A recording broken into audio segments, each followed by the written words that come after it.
অনুরাগের ছোঁয়া আজকের পর্বের শুরুতেই আদিত্যকে দেখা যায় গভীর চিন্তায়। ভেজাল ওষুধের উৎস নিয়ে তার মনে এক অস্থিরতা।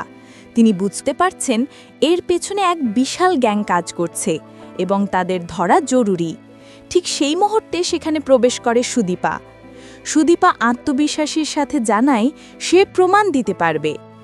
আদিত্য অবাক হয়ে জানতে চায় সে কিভাবে পারবে।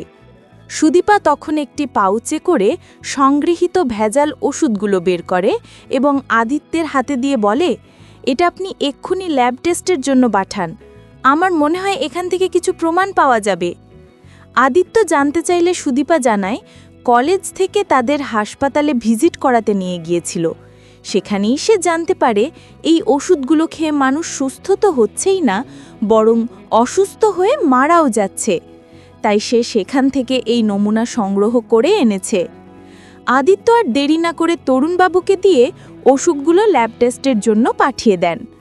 তরুণবাবু যখন ফিরে এসে ল্যাব টেস্টের খবর দেন, তখন দুজনের দিকে তাকিয়ে রসিকতা করে বলেন, আপনাদের জুড়িটা কিন্তু বেশ রাজ্যটক, দুজনকে বেশ মানিয়েছে। আদিত্যর গম্ভীর চাহনি দেখে তিনি অবশ্য চুপ হয়ে যান। এরপর সুদীপা আরও একটি গুরুত্বপূর্ণ ক্লু দেয়।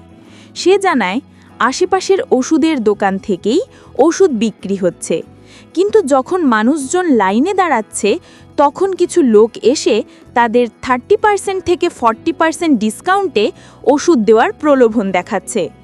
কম দামের লোভে মানুষজন সেই ভেজাল ওষুধ কিনে নিচ্ছে, আর তাতেই ঘটছে যত দুর্ঘটনা। আদিত্য বুঝতে পারেন এটি কোনো সাধারণ ব্যাপার নয়, এটি একটি সুপরিকল্পিত গ্যাংয়ের কাজ। সুদীপা তখন এই গ্যাংকে ধরার জন্য এক সাহসী উপায় বাতলে দেয়। সে জানায় সে ছদ্মবেশে ওষুধের দোকানে যাবে। সুদীপার এই সিদ্ধান্তে আদিত্য বেশ অবাক হলেও মানুষের জীবন বাঁচানোর জন্য সুদীপা বদ্ধপ্রতিকর। অন্যদিকে পরমা তার পুরনো বন্ধুদের অনেক দিন পর ডেকেছে। বান্ধবীরা জানতে চায় বিয়ের পর সে কেন যোগাযোগ রাখেনি এবং তার বরের সাথে কেন আলাপ করায় না। পরমা মিথ্যা বলে সামাল দেয় যে তার বর একজন মিলিটারি ম্যান, যদিও সে পুলিশে ছিল এবং সে বাইরে আছে। লুকিয়ে থাকার কারণ হিসেবে সে জানায় তার শ্বশুরবাড়ি বেশ কনজারভেটিভ, তাই সে বন্ধুদের ভেতরে ডাকতে পারেনি। বন্ধুরা তখন তাকে নিয়ে মন খারাপ করে যে তারা বিয়েতে থাকতে পারেনি। পরমা মনস্থির করে সে তার আগের জীবনে ফিরে যাবে এবং নিজেকে ভালো রাখার চেষ্টা করবে। বন্ধুদের কথায় তারা সবাই একটি পাবে যাওয়ার সিদ্ধান্ত নেয়। পরমা জানায় সে ড্রিঙ্ক করে না, কিন্তু বন্ধুরা বলে তারা লাইভ মিউজিক উপভোগ করবে। ইতিমধ্যে ক্লাবে পৌঁছেছে অভ্র। বন্ধুরা জোর করে তাকে ড্রিঙ্ক করায়। অভ্র যখন ড্রিঙ্ক করছে তখন বারবার তার মনে পড়ছে পরমার মুক্তি চাওয়ার কথা। এই যন্ত্রণা সহ্য করতে না পেরে সে আরও মদ যায় এবং নেশার ঘুরে বলতে থাকে, ও আমাকে ভালোবাসে না, ও অন্য কাউকে ভালোবাসে, ও কোনো দিনও আমাকে ভালোবাসতে পারবে না। ঠিক তখনই পরমা তার বান্ধবীদের নিয়ে সেই একই ক্লাবে এসে পৌঁছায়। পরমার আঁচল অসাবধানে অভ্রর মাথার উপর দিয়ে চলে গেলে নেশাগ্রস্ত অভ্রর ভেতরেও যেন একটা অনুভূতি কাজ করে। সে বুঝতে পারে পরমা এসেছে। এক সময় অভ্র আর নিজেকে সামলে রাখতে পারে না।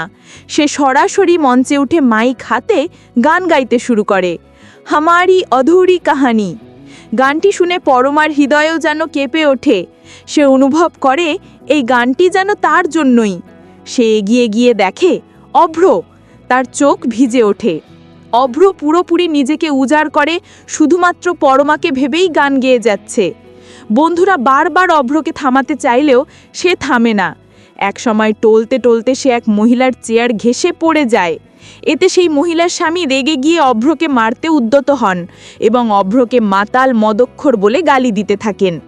ঠিক তখনই পরমা এগিয়ে এসে অভ্রকে ধরে এবং দৃঢ়ভাবে ম্যানেজার এবং লোকটিকে উদ্দেশ্য করে বলে, খবরদার, একদম ওর গায়ে হাত দেবেন না, ও এরকম মানুষ নয়। লোকটি যখন প্রশ্ন করে, আপনি এত সাফাই গাইছেন, আপনি কে হন ওর? পরমা একটুও না কেঁপে চোখে চোখ রেখে উত্তর দেয়, আমি ওনার স্ত্রী, উনি আমার হাজব্যান্ড। এই কথা শুনে অভ্র এবং পরমার বন্ধুরা সকলেই অবাক হয়ে যায়। ম্যানেজার যখন আরও এগিয়ে আসতে চায়, পরমা হাতে একটি গ্লাস তুলে হুমকি দেয়, অভ্র নিজেকে আর সামনে রাখতে না পেরে পরমার কাঁধে মাথা রেখে পড়ে যায়। পরমা ভালোবাসার তীব্র যন্ত্রণার সাথে অভ্রের দিকে তাকিয়ে থাকে। এদিকে সুদীপা তার বাবা সেজে আসা তরুণবাবুকে নিয়ে ওষুধের দোকানে পৌঁছায়। সুদীপা সাধারণ মানুষের পোশাকে আর তরুণবাবু অসুস্থ বাবার অভিনয় করছেন। তরুণবাবুর অতিরিক্ত অভিনয় দেখে সুদীপা তাকে স্বাভাবিক হতে বলে। ওষুধের দাম হয় ৮,০০০ টাকা। সুদীপা জানায় তাদের কাছে মাত্র ২,০০০ টাকা আছে। দোকানদার তাদের লাইন ছেড়ে টাকা জোগাড় করে আসতে বলে। বাইরে এসে সুদীপা ও তরুণবাবু যখন চিন্তিত, তখন চা খেতে দুজন লোক এগিয়ে আসে। তারা জানায় তারা ৭০% ছাড়ে ওষুধ দিতে পারে, কারণ তারা মানুষের সেবা করে। এতে সুদীপার সন্দেহ হলেও সে তাদের জালে পা দেয়। তারা জানায় বিল দেওয়া যাবে না, কারণ এটা অন্য ব্যবসা। সুদীপা রাজি হয়। তরুণবাবু যেতে চাইলেও সুদীপা তাকে সেখানে বসিয়ে রেখে দুষ্কৃতীদের সাথে তাদের গোডাউন ঘরে চলে যায়। আদিত্য দূর থেকে সবকিছু দেখছেন এবং তার টিমকে সতর্ক থাকতে বলেন। গোডাউনে ঢুকে সুদীপা দেখে এক ভয়ঙ্কর চিত্র। তারা প্যাকেট থেকে ট্যাবলেট বের করে একটি কোটের মধ্যে ভরে দিচ্ছে। তারা জানায় প্যাকেটে দিলে ধরা পড়ার ভয় আছে, কিন্তু এভাবে দিলে কেউ ধরতে পারবে না। ৬,৫০০ টাকার ওষুধ মাত্র ১,৫০০ টাকায়।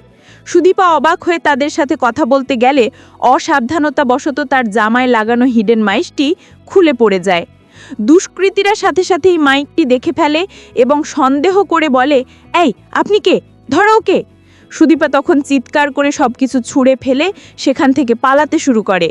রাস্তায় পালাতে পালাতে সে চিৎকার করে ওঠে, মিস্টার চৌধুরী বাঁচান, মিস্টার চৌধুরী। আদিত্য ততক্ষণে তার দলবল নিয়ে সেখানে চলে আসে এবং দুষ্কৃতীদের মারতে শুরু করে।